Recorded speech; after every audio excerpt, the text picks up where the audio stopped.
On the cutting edge of anomaly research, you are about to experience The Evidence with your host, 3D pioneer and image analyst with Mars X3D, E.W. Gannett. Well, hello there, and welcome to another episode of The Evidence.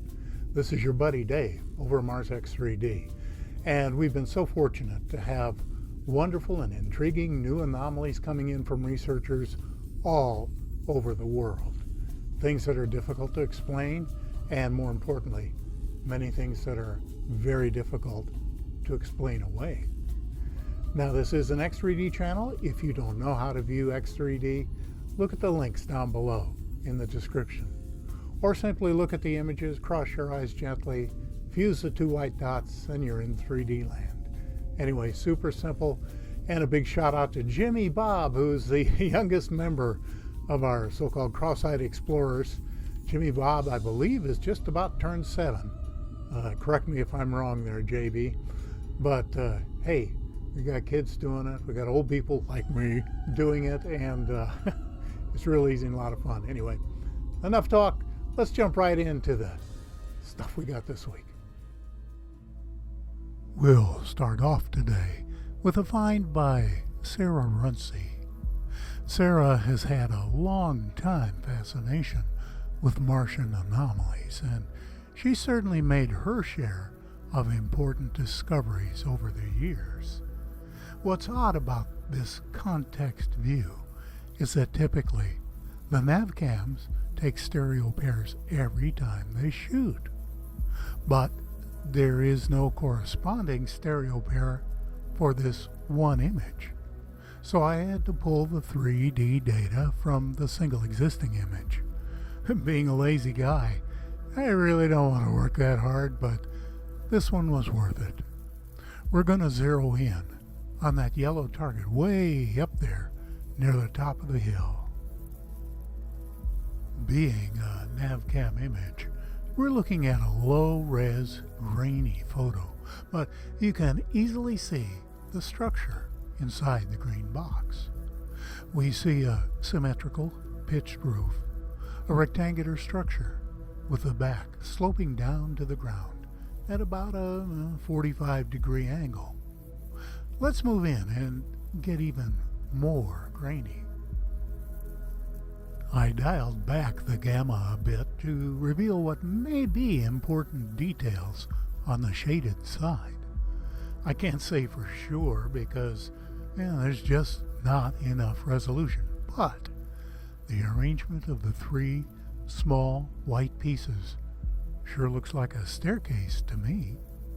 And of course, many of you will recognize that sloping roof as being part of a mine entrance where the tunnel inside plunges into the ground. This photo is from the old gold mine in Bodie, California. So, is this actually a mine entrance? If it's not, why does the roof slant like that in the back? Or is this just a remarkable conjunction of right-angled rocks arranged just so? And why did NASA not take a stereo image of this frame? Just a side note, it is only on the stereo images that NASA includes range, azimuth, and size metrics in the analyst's notebook. But if there's no corresponding stereo pair, there are no metrics to go with it. An odd coincidence, wouldn't you say? We're really quite proud of researcher Sam Kotviks because he published his first X3D anomaly on our Facebook site. Way to go, Sam. And this one's a dandy from the Spirit rover. You can't see it easily enough in this context view. Kind of a cross between a walnut and a crab claw. What the heck is this thing? Sure, it could be another ventifact, a weird pattern of erosion that simulates something meaningful. But what about that square plate on top of it? You know, the one that seems to have rivets or fasteners on it? To my eyes, this looks like a badly corroded metal structure, but who knows? Then, of course, there are these two little gems right next to it, maybe even remnants of the main piece. The one in front, triangular, mechanical looking, and sporting something circular at the apex, complete with a tiny something in the dead center. And that piece in back, dang if that doesn't look like a car muffler. I'm not saying that's what it is, but this is a classic example of what may be natural items presenting a Rorschach test that we apply meanings to.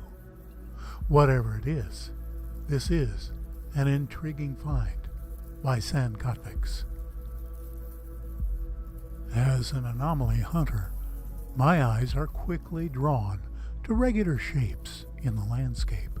Just so with this one, as we notice that squarish piece inside the yellow target. Now this is just weird. Is it a piece of rock that's been shaped? And if so, why does it have a handle on the right side? And you know, I look at that flat ground leading up to it from in back, and I can't help thinking of a box blade, you know, the scraper you drag behind your tractor to level out dirt and gravel. But then, did you notice this? That looks like a keyhole limpet, a rather large one. A limpet is an earthly mollusk that attaches itself to rocks. Take a look at this. Here's the same type of thing on the side of what I'm calling a helmet. And there's a keyhole limpet in the inset. Now, I'm not saying these things are shellfish. I'm just pointing out the strange similarity. Whenever I find two similar anomalies on Mars, you just gotta wonder, what are the chances of that happening? Here's one from several years back by Rami Bar-Ilan, one he called Slot Machine. And just a reminder, this is his processing, not mine. I converted it to 3D, along with several more we'll take a look at in a minute. Despite it being so blurry, we can definitely tell that it's a hollowed out cube and almost certainly made of metal based upon the reflections we see. This next one was pointed out by someone calling themselves Disclosure. It's easy enough to see the big cube inside the yellow target, and I'm going to warn you up front, the close-up is really blurry, but if you'll bear with me, you'll see why I'm showing it to you in just a minute. I normally wouldn't even include this one. The resolution is that bad. But notice how this cube is segmented on the side facing us. It reminded me of a similar one I found recently.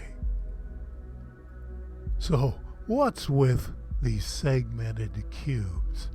Are they machines or sculptures, Martian filing cabinets? We'll keep these two filed for now until we run across a few more. See that clean shape at bottom, dead center?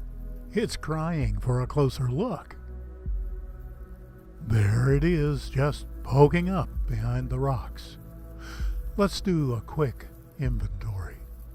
It's a different color, which means a different mineral from the surrounding geology, if it's a mineral. It's got plenty of right angles, a dead flat side facing us. It has even thickness and has what appears to be symmetrical carvings along the sunlit edge. Just another rock? Not a chance. Its non-fractal mathematics dictate intelligent agency, whether NASA chooses to recognize it or not. And talk about carving. This find by Rami certainly appears to be a stela, which usually refers to a column or obelisk covered with carvings. You know, the exploits of kings, laws, and such things as that. You know, there are about a half dozen ways to pronounce the word if you look it up, so be patient with me. We know that Percy is sending back a wealth of images from Jezreel Crater that seem to show the ruins of a large city, one that has been blasted, tumbled, scattered, and eroded since the global cataclysm that made Mars a desert planet. We find blocks, carvings, and building components just about everywhere. So we'll be sharing more of these in the near future. We may as well wrap things up today with a couple more finds by Rami. This one turned up in Curiosity 1926, and it's hard not to see this as a mechanical arm of some kind, perhaps a push rod for some kind of steampunk contraption, a piece of metallic debris maybe from an ancient factory. Could stone have eroded like this? Well, of course it could. Not likely, but not impossible either. But this next one is a little harder to call just a rock. In my opinion, this one is pretty hard to argue with. A rectangular cube with right angles, parallel sides, and on the face, a convex hemisphere on top, a concave hemisphere below that, and on the bottom, a circular cutout with a hub, all entwined by what might be a snake or simply just a decorative motif. The two raised parallel ridges on the left and right sides kind of seal the deal for me. That, my friends, is either some of the most amazing erosion ever seen, or it is purposeful carving guided by an intelligent hand sometime in the distant past. And either way, it's something that should be remarked upon and explained by Curiosity's mission scientists. But what's that I hear?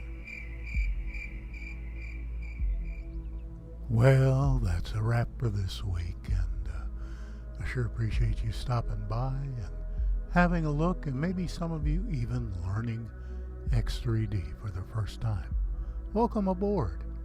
For those of you who'd like to keep this channel ad-free, even $1 a month will go a long ways towards that goal. My sincere gratitude goes out to all of our patrons and our contributors. Thank you for your generous support. Meanwhile, if you saw something you liked, please consider giving this video a thumbs up. It helps me know whether to continue this work. And while you're at it, hit that subscribe button and click the notification bell. To all my friends and proud weirdos out there, you know who you are. Stay safe and stay weird. This is your buddy Dave, over at Mars X3D.